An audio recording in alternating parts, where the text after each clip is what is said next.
Hi team, just checking in, and it's really weird. I have started to focus in on my intuition a lot more. I feel that COVID's been a bit of a funny one, and we've kind of lost touch with ourselves a little bit. And many years ago, when I was living in London, I became obsessed with deep contemplative Buddhist meditation. So this is my, I guess, Bible really. It's really scratty, it's a bit knackered, but I would highly recommend it. And it's kind of come back to me at the moment, and I just thought it might be helpful to read you a little bit to try and help some of you that might be in the situation that I was many moons ago, whereby I was just really overwhelmed. What I took away from a year of deep contemplation, I used to go to a Buddhist temple in Notting Hill 2, sometimes 3 nights a week, and I did this for a year.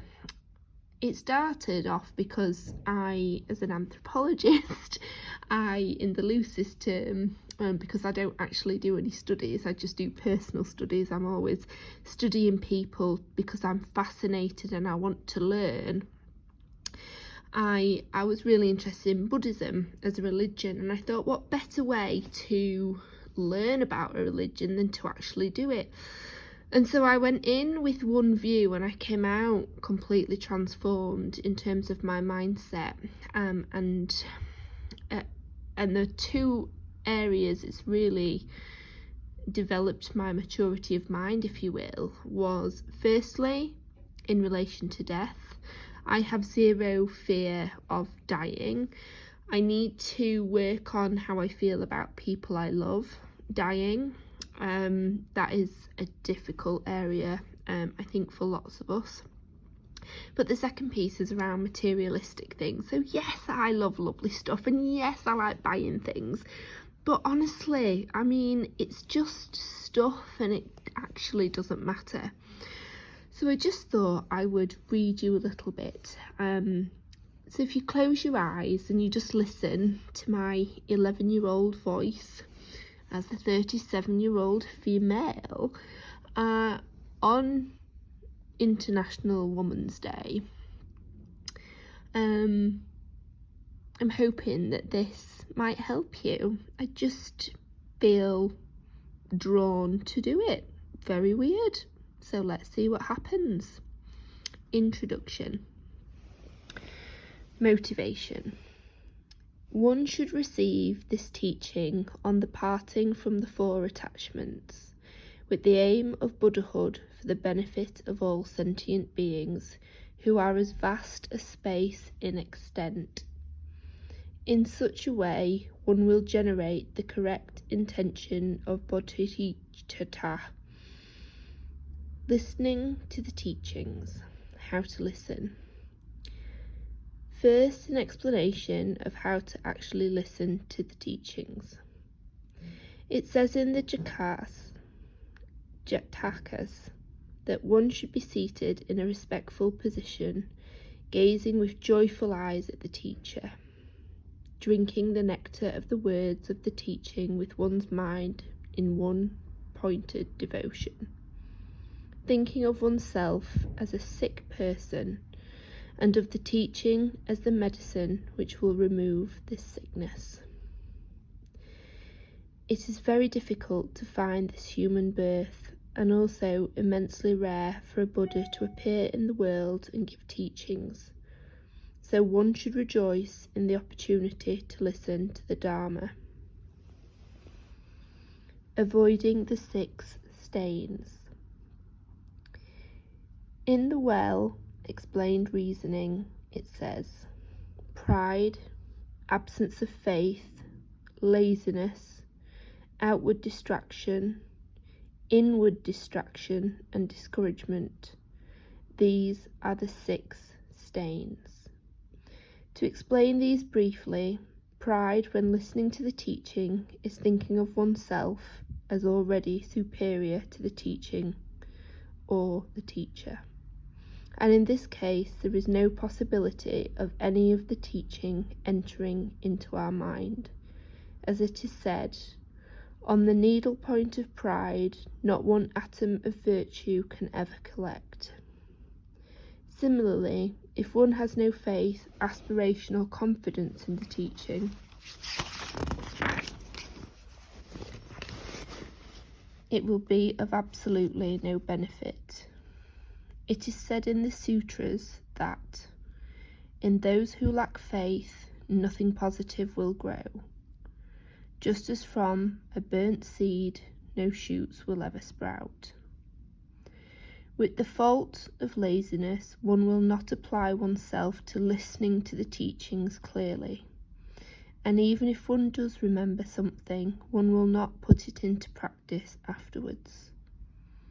The fourth fault refers to the mind which wanders from one subject to another, or follows the objects of the senses when one should be attending to the teaching. Again, it is obvious one will not receive anything of benefit in this case. The same applies if one's mind is withdrawn inwardly. The purpose of being present at the teachings is to receive instruction.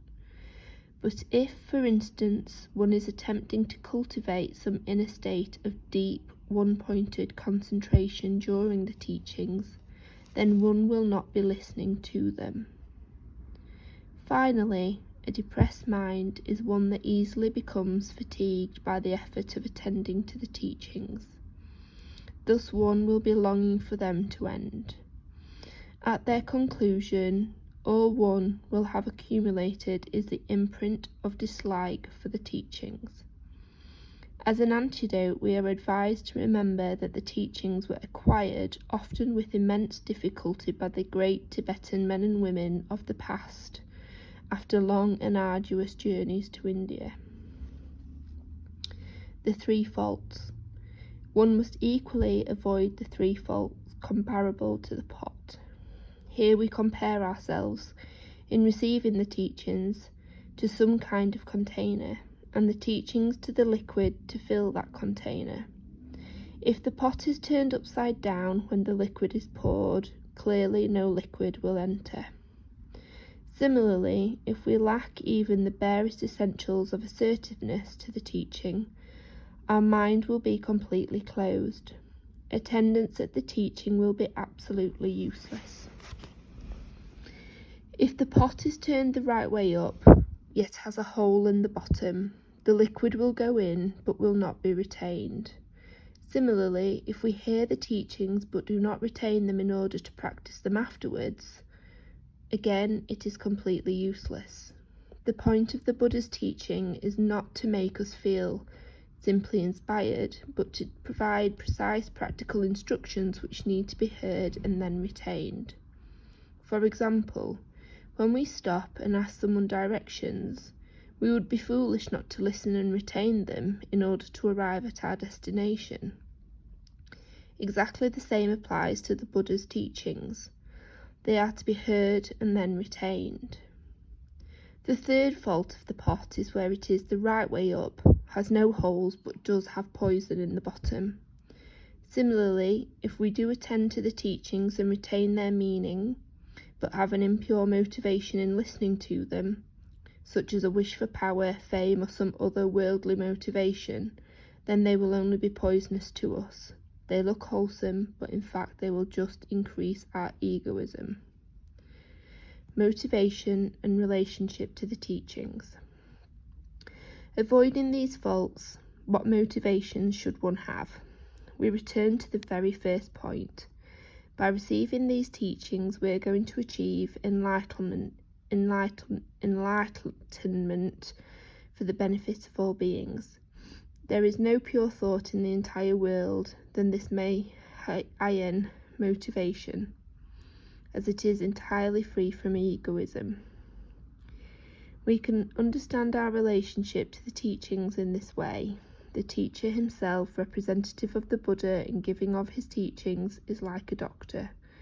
The person listening to the teaching, the Dharma, is like a sick person. The teachings themselves are like an excellent medicine.